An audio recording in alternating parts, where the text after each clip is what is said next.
All right, well, we're at 5:30, so a little after now.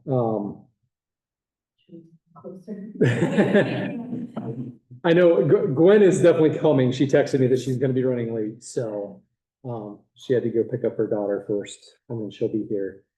Yeah, this will be great. Smaller group, we can kind of chat through most of this with the smaller group, which I kind of prefer anyway.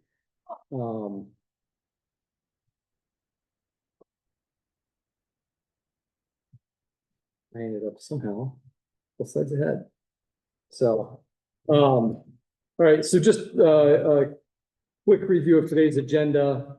We'll do a quick review of last week, quick conversation event, talk about how to debrief after an event or some strategies for debriefing, then post-event follow-up and customer retention, prepping for future events, and then playing the long game beyond this event. What do you do moving forward? So I know we've kind of already started talking about some things. Any takeaways from last week? I know you mentioned already doing some additional Facebook videos. Any other takeaways, things that maybe you saw this weekend after we discussed last week, or maybe some things you want to try in the future, something that stood out, anything that stood out? Do you know what the analytics were on your Facebook video yet? Or was it Facebook? Is that what you did?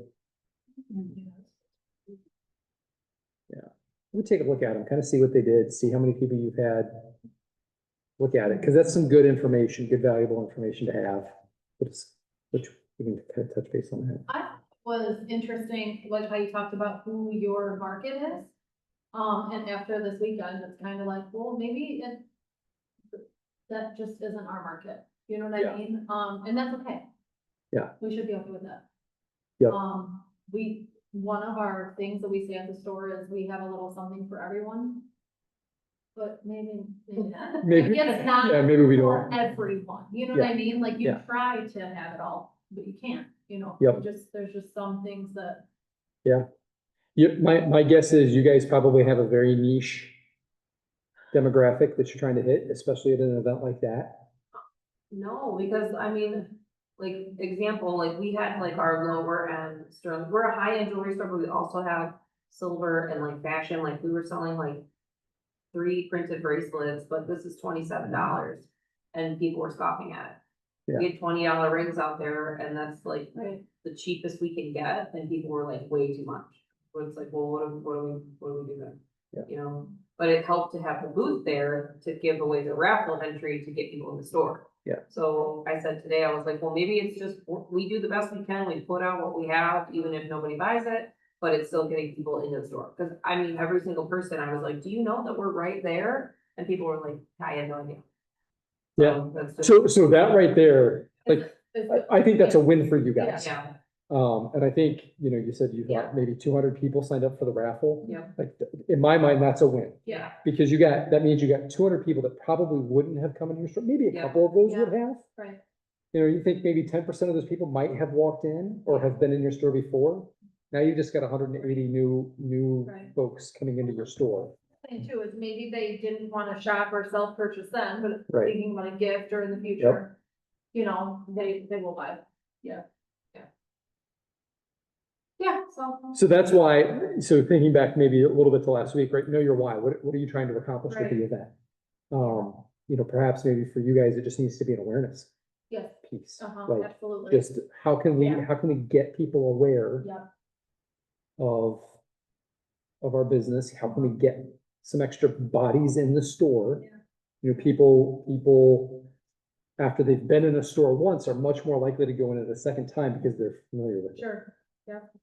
So at one point I used to know the data behind that. I can't remember what that is now, but and I'm sure it's probably changed some, but okay. Anything else?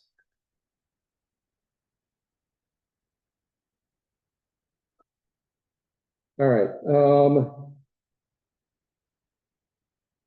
Debriefing. So obviously we've kind of discussed a little bit last week, and I did that as intentionally to kind of lead into this debriefing. I always recommend after any event taking a little bit of time. If you've got a team of people there, sit down with your team. Doesn't have to be a long period of time, 5-10 minutes. If it's, if you were the only person, and I'll use myself, like I was the only person that was at the Adrian City Market for us last week. My wife was the only one in Saline. But yet we still kind of chatted about like the things we saw, the things, and we do this every week, and we're at those same markets every single week. We still talk about what we saw, what was different from this week versus previous weeks, and why we thought some of those things happened. So I highly recommend kind of working through that, what worked, what didn't work, what surprised you. The whole concept of debriefing helps you build consistency. It helps you analyze what you're seeing with your business, because that will change over time.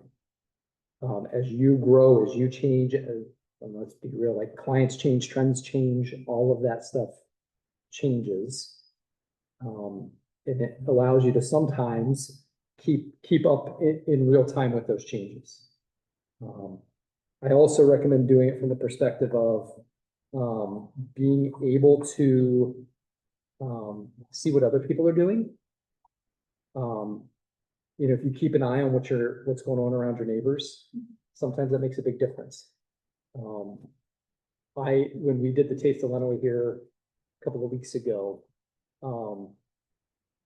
I spent some time walking around, my wife spent some time walking around, and even my 16-year-old son spent some time walking around. And I asked him afterwards, like, okay, what caught your attention? He's got a completely different perspective as a 16-year-old, as a teenager walking into those things. And, he of course went, well, this vendor has filet mignon, so of course I went there. And, but it was still interesting to like what caught his attention. Oddly enough, there was one of the like dessert vendors who had, I'll say I felt a more feminine layout, but it caught his eye because the way she had some of the food highlighted on it, he saw that and was like, oh, that looks really good. Like I want to try that. So something that I would have thought from a male looking at the marketing side of things, like, what would have caught my eye? I don't know that I would have said that, but from the 16-year-old male perspective, he saw that and was like, well, the way they had the food, I went straight there. Like, okay, like that's great feedback. So it just kind of builds that consistency. And I will sometimes, even if I'm the only person at an event, I'll treat myself to a coffee and sit down and kind of just reflect on it, and I'll write some notes out. And it's amazing, like what starts to come out, like just doing that, what jogs my memory and things that I saw, and maybe things that I saw that I didn't realize I saw until after the fact, because you're busy and in the moment with that. I've got a whole list of discussion prompts up here, things for you guys to maybe consider as you're having this debrief. The one thing that I thought was, are there any missed opportunities? After the event, did you see something that maybe you should have done? I've got a perfect example. We've had a couple of kids markets at the Adrian, like a couple of kids days. I took time I used AI to create a coloring sheet, and I had crayons and everything ready to go. I walked out of the house and left them sit that morning. Right? Like, so for me, it was I need to add to my pre-event like checklist whether I've got any specialty items to bring with me. Didn't add that to the list. It wasn't on there. I had done it a couple of weeks in advance, had it sitting on the shelf, but I just didn't grab it that morning, and I didn't think of it until I got here. I was like, well, now it's too late. Was there anything you saw that you can repurpose? Imitation, right? They talk about imitation being flattery, right?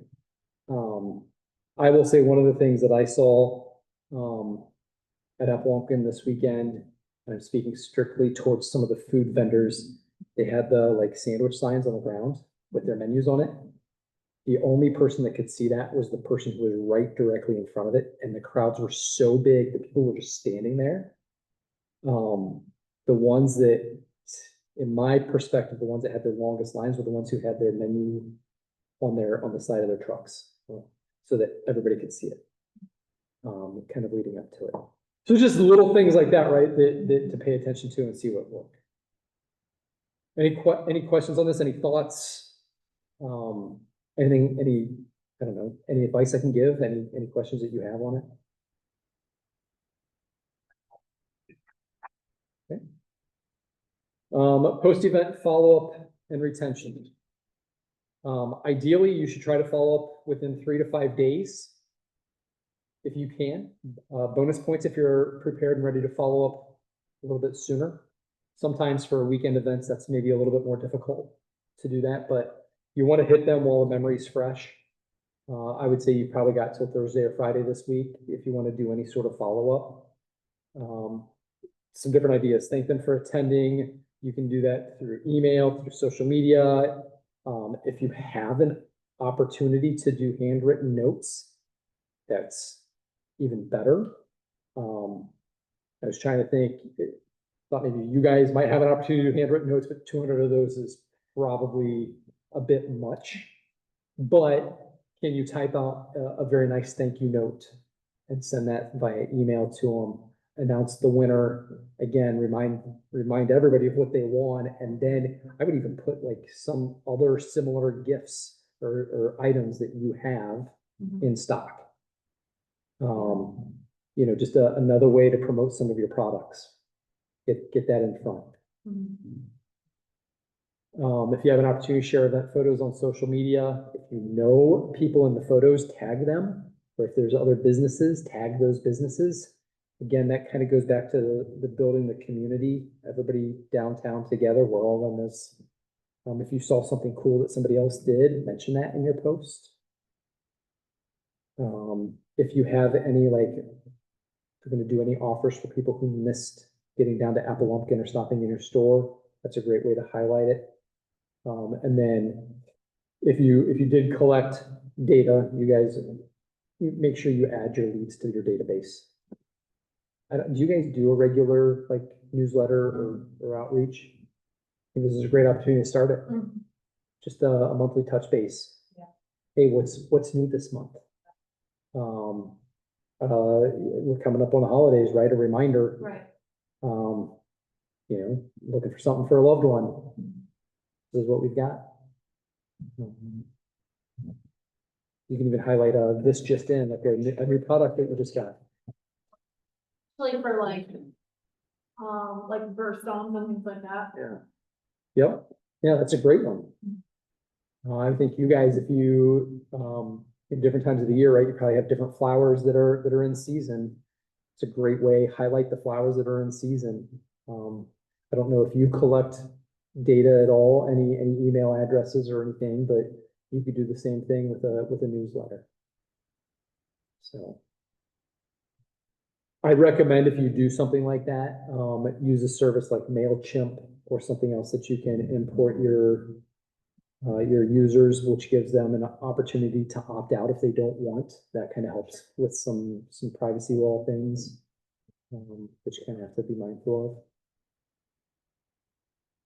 of. Here's just some broad categories of things to use in terms of follow-up, whether it's the exclusive offers. Do you have some sort of loyalty hook, a punch card or a VIP list?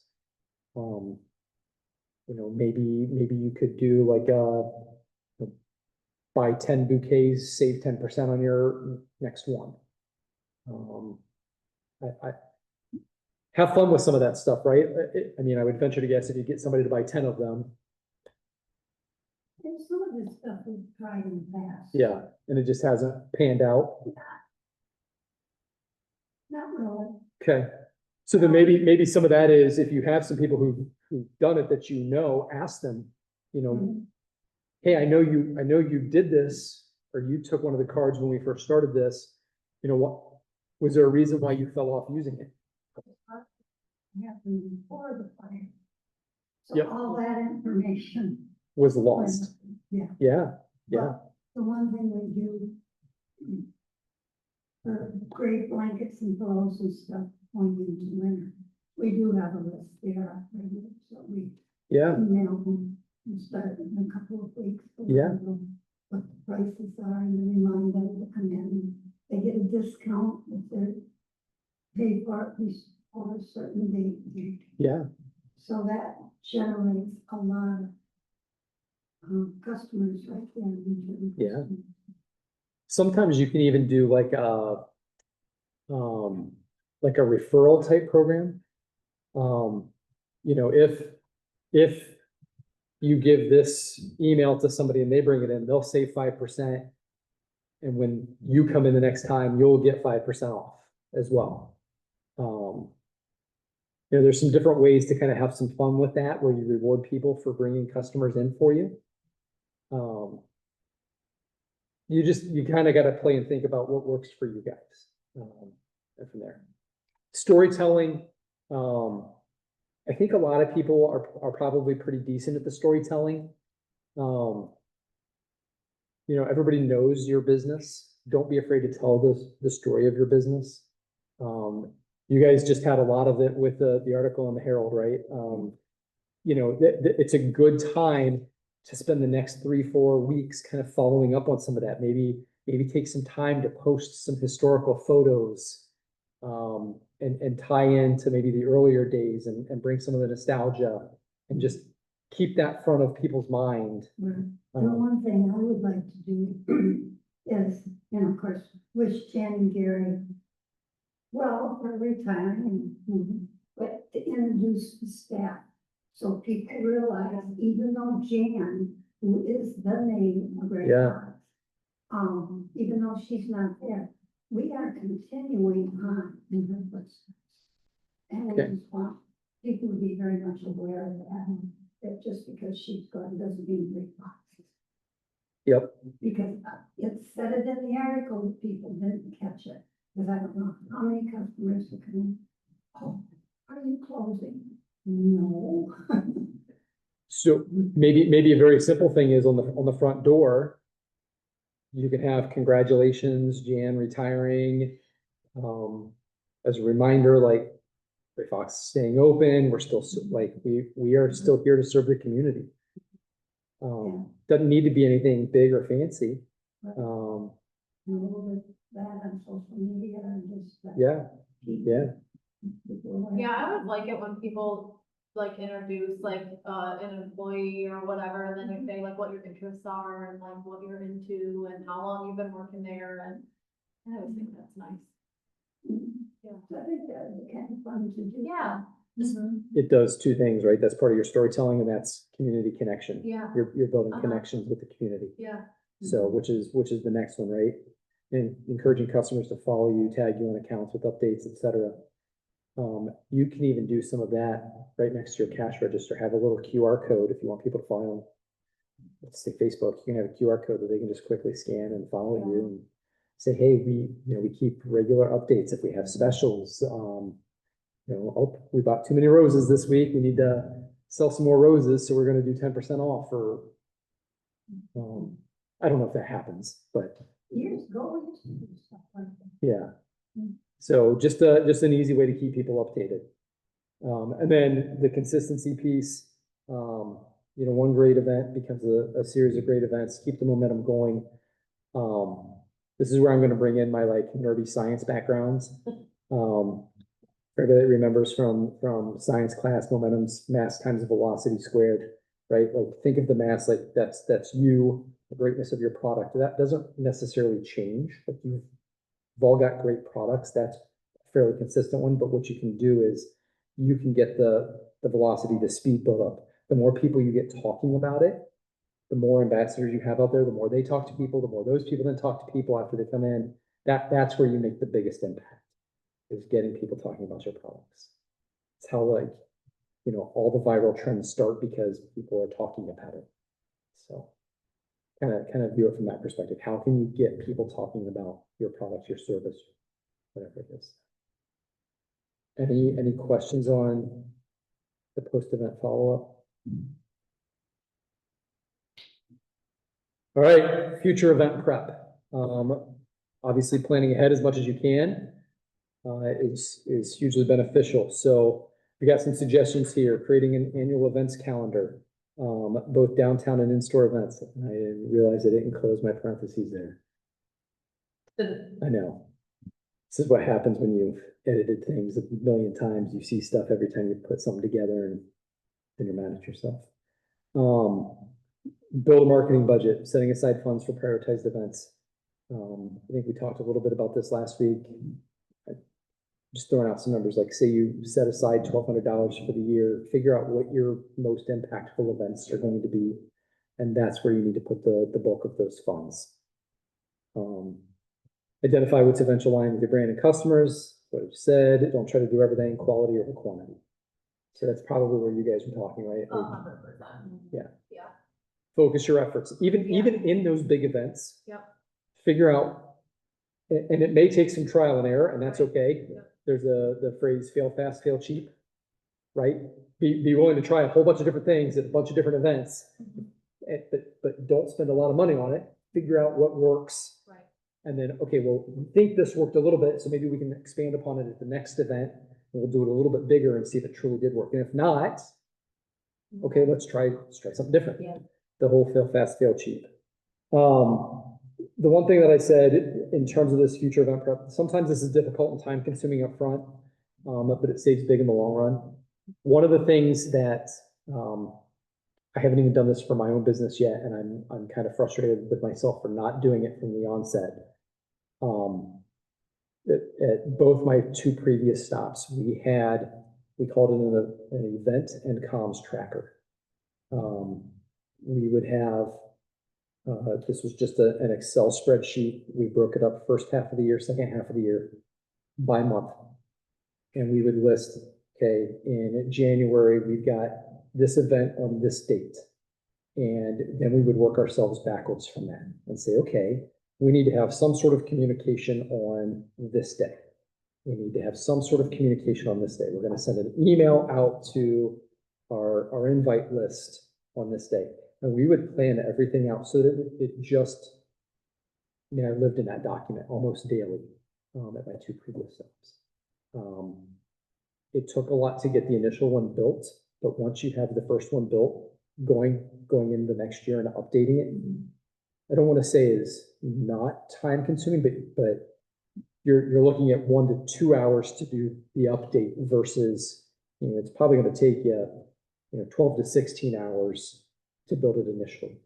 And if you live in that document all the time, you're just making little updates as, sometimes events get canceled, right? So, okay, so that was canceled this year. You just mark it as canceled. You don't take it out of your tracker. You just mark it as canceled so that the following year it comes back.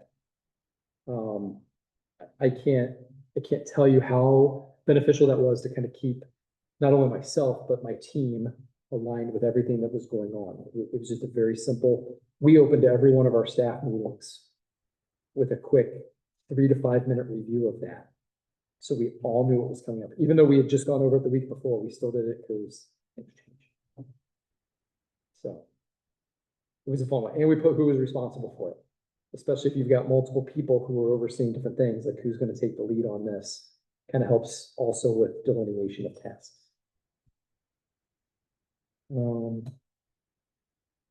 right, as you're doing that, one of the things that helps with is being able to build a holistic event approach. So, I talked about planning out your entire year.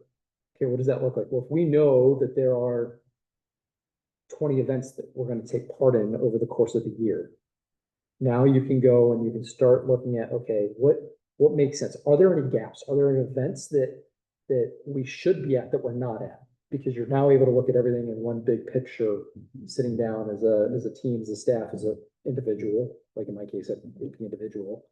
But I can still look at it and say, okay, what gaps do I have in this? Is there an event that I should be at that I'm not? I should have been at Apple Lumpkin. Didn't really. Selling breakfast Yeah. sandwiches. Yeah. I'm telling I've heard you. So I've heard you. My meals, both days. Yeah. I was so bummed. No breakfast. I tried to go to Rosie's twice now to get breakfast and they told me no. Told you no, too busy. Yeah. Yep. They won't do takeout. We can't even like grab a sandwich to go back to the store. Like, Wow. So for me, somebody mentioned it to me back in April and I went and looked and they weren't taking any more applications already in April. So like, I know I need to get on that Yeah. in like January. Mhm. So, I you won't know, tell anybody else either, so then that way you'll be monopolizing the whole market. love it. There's gonna be a blind. I love it. But that's one of those things, right? Like I now have a hold on my calendar to remind me in January. And if I go to the website in January and applications aren't open yet, I just know I'll put another reminder for 2 weeks later. So that I constantly have that ready to go so that I don't miss it. That's kind of how I've been doing things now. I haven't built the full tracker, but I've just been using my calendar and putting reminders on there. So, but I list a whole bunch of questions here with this, right? So like, not only can you build a holistic approach across all of the events, but then you can then take a look at each specific event and plan your communication strategies. Maybe some a little further away if you're going to travel to an event, say in Saline or Ann Arbor, which is not your typical audience, but you're trying to expand your audience. Your in-store stuff may not make a whole lot of sense, and you need to either be sending out flyers or posting stuff on social media about that, tagging the appropriate accounts. So this will allow you to kind of look at each event and do that. And then how can you, the other questions are, how can you integrate your story into the event theme? What partnerships or collaborations could amplify the reach? I'm thinking you guys might have a great partnership, especially around the holidays or anniversaries. Like, oh, husbands, go buy some jewelry here and get 5% off there, or buy a bouquet of flowers, get 5% off there. There might be some opportunities for you guys to do some collaborations. So, any additional questions here on the event prep? All right, so the long game. How do you then take each individual event and start to push it bigger? Again, it goes to the consistency, right? If you're at events and then you take the time afterwards to do those follow-ups, to do the stories, the storytelling, building relationships builds the loyalty component of it. All of the things that I've kind of talked about over the last 2 weeks are designed to do really these 3 things. And which is ultimately what you want, right? Like you guys, sales didn't go as well as you would have liked this past weekend, but you got 200 people in your store that probably wouldn't have come into your store. Now they're more likely to come back in the future. You guys tried some things with the videos. I loved it. Like, that's great. So now, do your debrief, go back, look at the numbers, see what worked, see what didn't work. Did you get people to comment on it? I'm really curious. When we wrap this up here in a couple of minutes, I'm going to go look at your Facebook page because I want to see what it shows. So, I see you writing this down. I want to make sure. She writes all the time. Okay. Go back 1 second, sorry. Yeah. I would have the third one. The storytelling fuels connections. Perfect. I would say your Saturdays with Jay, right? Or what was that called? Tea time with Jay. Tea time with Jay. Oh, you're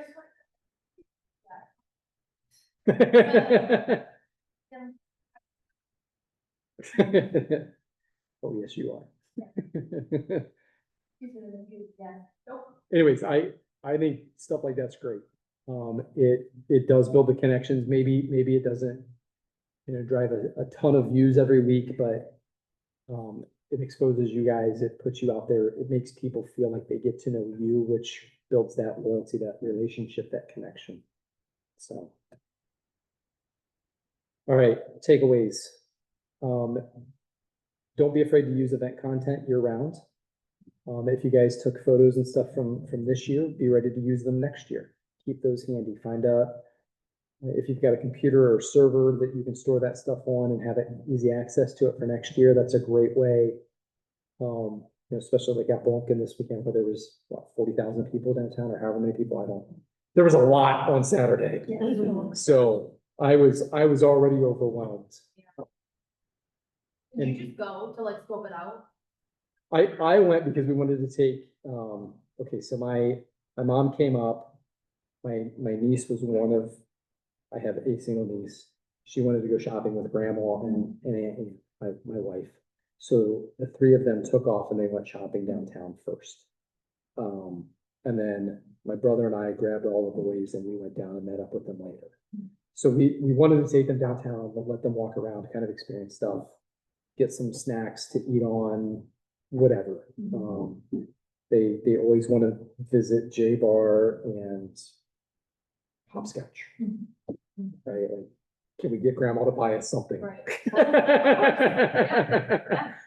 You know, so of course we hit that stuff and they see so many things along the way, like, oh my gosh, I need donuts. They're boys, they're hungry nonstop. So Yeah.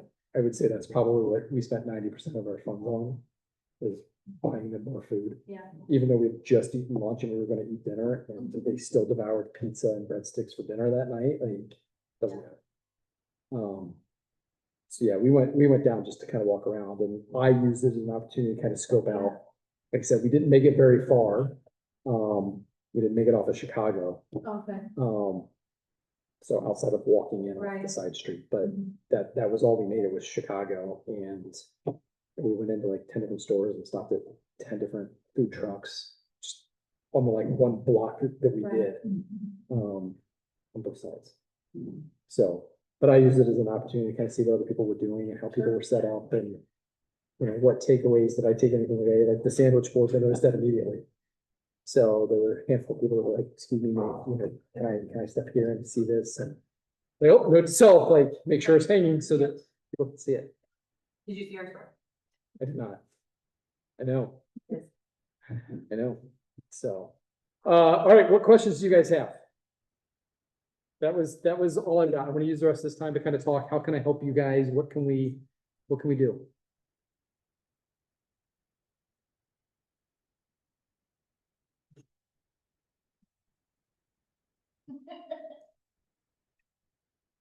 So I guess my question is, and I'm sure I'm covering everyone, so we don't always have that issue with getting people in. Yep.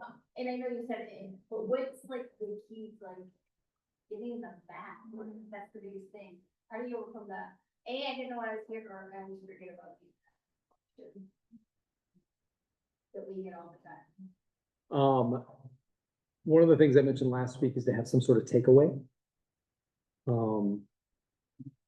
I don't know how many people still do this, but like the refrigerator magnets, like you could probably do like a clip chip bag that, Right. you know, it's a magnet that hangs on the refrigerator, and, oh, hey, I need to clip these, oh, Mark's Trading Company. Sometimes it's that simple, right? I'll admit, I don't look at who it is 90% of the time. But that 1% or that 10% that I do, it's like, oh yeah, I forgot about this business that I got. It's just like, and it happens at the odd random. So pay attention to that stuff. Like, you know, I would say the takeaway needs to be usable, right? Something that people will actually use. And not as likely to just dump in the trash as soon as they walk out the door. And some of those things you can do for relatively cheap.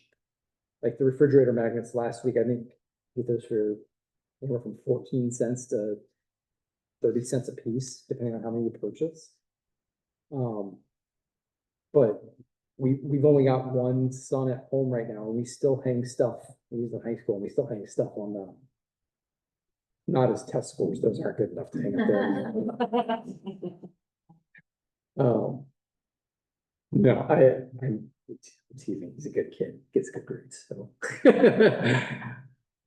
I would say that to him if he was here, just so you know. Gwen knows this, she knows that.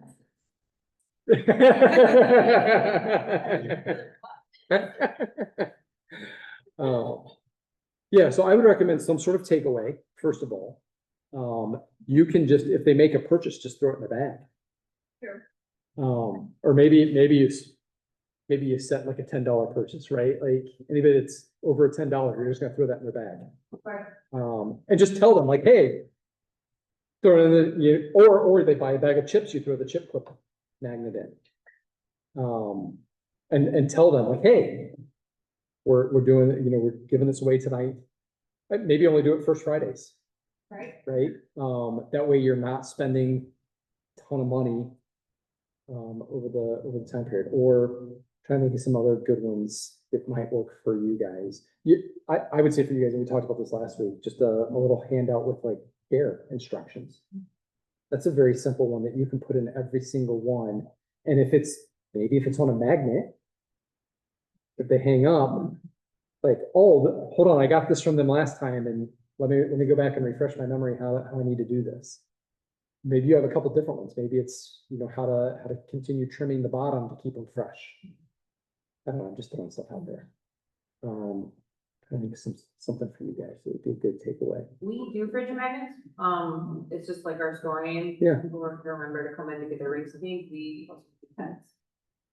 You do what? Pens, like, Oh, yeah. that, like, they kind of look like diamonds, so it's faceted, sparkly pens, so we do those too.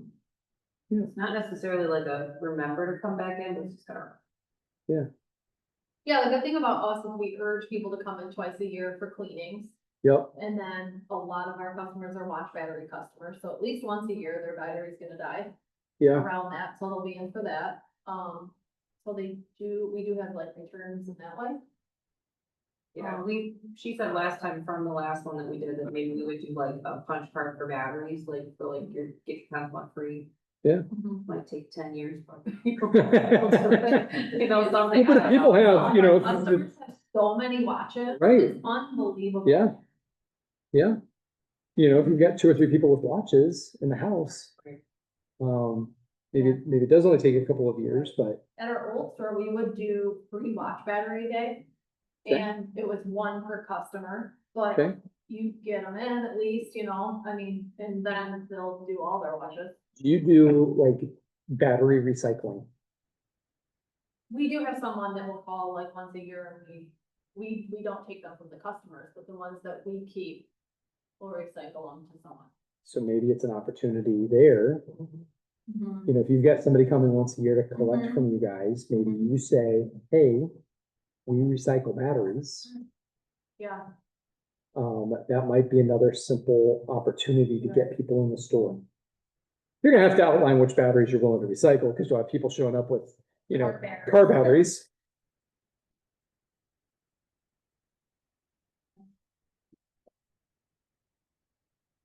But then you can advertise like some sustainability efforts and stuff too, and you can do that once a month, and right. on Earth Day, you can do a big fun, Uh-huh. hey, remember we recycle batteries, and these are the ones that we take.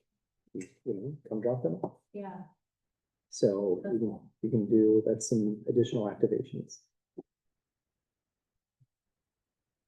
I don't know, I enjoy kind of like brainstorming all this stuff. I think everybody last week got my card right, so feel free to reach out, like.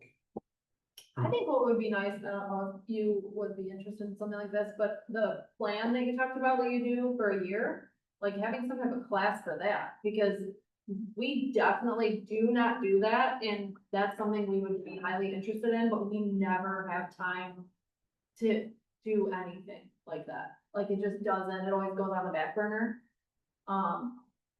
But it would be nice to plan out our year ahead and all of like the marketing and all of that. We just don't, we don't ever do it. Or we have our, like Tecumseh Herald, like, hey girls, the ads due in 4 days, like it'll just be like up until the last Yeah. possible minute, because everything else takes precedence. So, I mean, if we were to have something like that, we would love that. Let me stop this. I'll stop the sharing and I'll stop the recording. And I will show you guys